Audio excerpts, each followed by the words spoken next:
So the next stage, once you've made your fish from the boxes and the masking tape, the next stage is to cover it with some papier-mache. So I've torn up pieces of tissue paper and I have some PVA glue, which I've got in a pot. And the best way to do this is to have the torn up bits of tissue paper flat on the table, to paste a bit of glue onto them, and then if you can even use the brush to pick them up, and start with the big areas of the body. Use the brush to smooth it out. You'll get wrinkles and some texture from the tissue paper, but that's quite nice because it'll give the fish a skin, and that texture works well. So do the big areas first, and then when you get to points like the fins, often you want to use smaller bits of tissue, and you can just fold them round those small areas. So put a little bit of glue onto a smaller piece. I'll wrap that around and tuck it underneath. What the tissue paper and the glue are doing is they're putting a skin on your fish, and they're also holding it together with much more strength than the masking tape. So you want to cover the whole thing, and you can even do more than one layer, because as that glue dries, it will harden and it will strengthen your sculpture.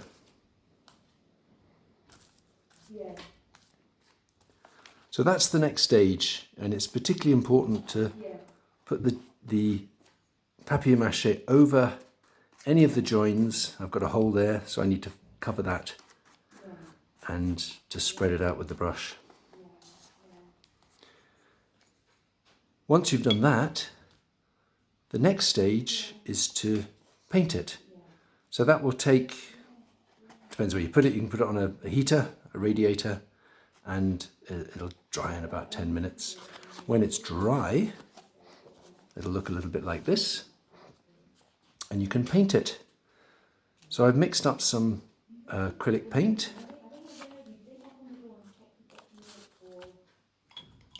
and I'm going to paint it all one colour. I've made a goldfish, so I've made up a bit of a gold mixture, and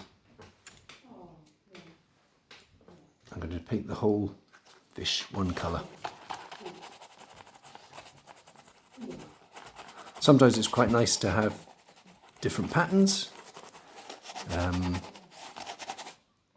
You could paint the tail and the scale and the fins a different colour, or you can just put one colour across the whole fish. If you look at some of the drawings that I put onto the handout, I've chosen one or two different fish that have spots or scales, and that's a nice thing to add to your fish. But at this stage, the best approach, I think, is to just cover the fish with the one main colour, let that dry, and then try some different ways of putting on patterns. If you want spots, that's quite easy. You just get a small brush and you just dab them on. Stripes you could also do with a small brush, but those are the details that you put on at the end. First, get the whole fish covered with some colour. If the paint, I've used acrylic paint, if the paint doesn't quite go into all the cracks and crevices of the creased tissue paper, sometimes just a drop of water is the best way to help the paint spread, but don't have it too runny. And if you do have acrylic paint, it's probably the best because it's got a nice, well, a sort of plasticky quality which covers things very well. Once you've covered the fish with some colour, you'll let it dry. You might do some of the details that I've talked about, the fins and the tail. And then a really good thing to do at the end is to put on an eye. or 2 eyes, one each side. So I've cut out some circles of cardboard. I had a box. This is a tube of oil paint box, and it's got a black area, it's got a white area. So I just cut out 2 circles, a black one and then a white one. And I'm going to glue, I've got some of this quick drying smelly glue.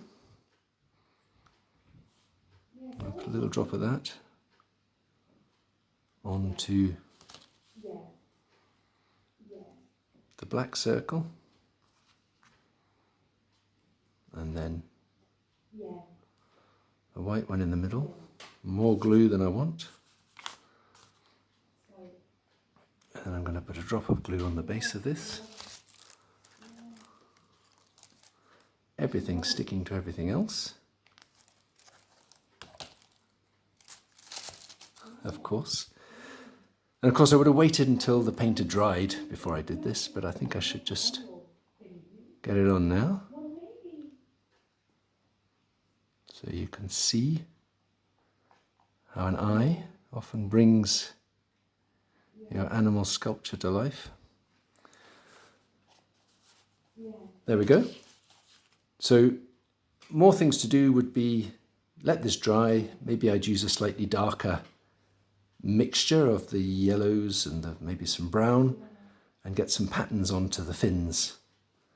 So I'll do that. I'll let this dry, and together with the handout with these ideas for fish shapes, I'll make up a handout with photographs of all the different stages, and it'll include a finished photograph when I've put some patterns onto the fins and the tail.